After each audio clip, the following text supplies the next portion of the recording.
Life in these United States, and the Reader's Digest. As a publishing phenomenon, the Reader's Digest compares somewhat with the Holy Bible, began John Bainbridge's 1940s book on the world's most successful magazine. And that was before the Digest really hit its stride. Maybe it doesn't feel quite biblical to revisit the almost forgotten magazine that was the publishing success story of the past century, and still has the largest paid circulation in the world. But a little exhibit of memorabilia put together by former employees in the town, Chappaqua, New York, that the magazine will desert this year after 71 years, feels like something with a big story to tell. In its long heyday, the Digest was a parable of life in these United States. But instead of the homey anecdotes that ran under that heading in the magazine, it was like an American time capsule. Its relentlessly optimistic worldview, Midwestern center of gravity, titanic success, and absurdly enviable working conditions, like a caricature of the triumphant nation of the past century, and the contemporary lessons to be drawn as it morphed into a debt-laden global media and marketing company that is creating multi-platform communities based on branded content. And it emerged from bankruptcy last week. So you make the call. The exhibit, Reader's Digest, the local magazine that conquered the world, which opened February 13th at the Newcastle Historical Society, could have been stitched together from Digest themes. There is the Horatio Alger story of its founders, DeWitt Wallace and Lila Bell Atchison Wallace, children of Presbyterian ministers who in 1922 began publishing a pocket-sized magazine with condensed versions of the best articles written elsewhere each month. Then also there's the success story of a business that began as a magazine and grew into a direct marketing powerhouse that was the biggest seller of books and records as well. And almost remarkable to contemporary eyes is a glimpse back at working conditions for digesters, as they were called, during the long golden age.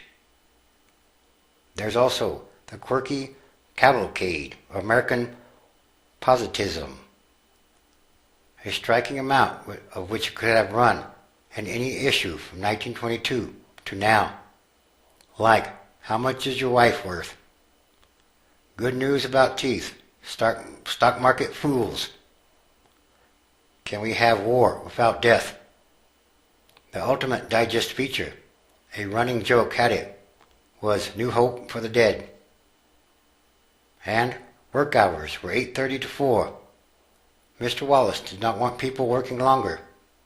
So, if you really wanted to work late, you hid in your car until he left, and then sneaked back in. Everyone got a free Thanksgiving turkey, and endless perks like subsidized meals, transportation, and access to museums and other attractions. Everyone got Fridays off in May, and editorial workers got 4 weeks off and a week of paid travel to visit anywhere in the country. There was a service station, a hair salon, and a dry cleaner on the property. Free garden plots for those who could not grow tomatoes at home. Someone said it was like a jungle in which there had always been enough to eat, so the animals never had to eat each other, said the author Benjamin Cheever, an editor there from 1976 to 1988. But the machine began to fray as Mr. Wallace aged. He passed away in 1981, and the story is familiar after the company went public in 1990. Brilliant management consultants were called in to cut costs and please Wall Street. The layoffs began and never really stopped. The magazine became a hollow piece of itself. Morale plummeted. The new catchphrase became, "Is it nice or is it necessary?" Nice wasn't good enough. Then came the leveraged buyout in 2007 and a managed bankruptcy 2 years later to cut the company's debt load to $525 million from $2.2 billion. So, you've probably heard this one before. The company now publishes 92 magazines, including 50 editions of Reader's Digest. It says it is growing internationally by leveraging its leading brands across its global footprint. Digest's United States circulation is much less than half its peak of over 18 million. But somehow it won its first National Magazine Award for General Excellence last year. A sign its winning citation said that it has successfully reinvented itself. Well, maybe. But then here comes the iPad and the Kindle Reader. Anyway, maybe there's not much more than nostalgia in this trip down memory lane. Maybe an aging brand and the problems of print left it ripe for a fall.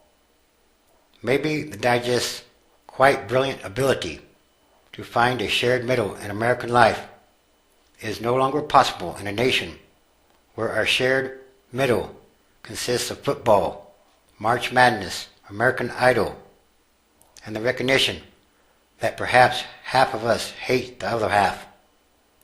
Maybe the reborn company emerging from bankruptcy will succeed in leveraging that global footprint, or maybe not. And maybe there's new hope for the dead, so they say. But then again, everything is changing. All systems are changing that must change, and they are changing rapidly. Real change must come, it must happen, and the change must be for the better.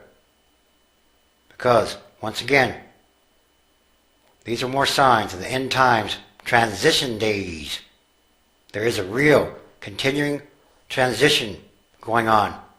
It is a process happening daily all around the world. And these are more signs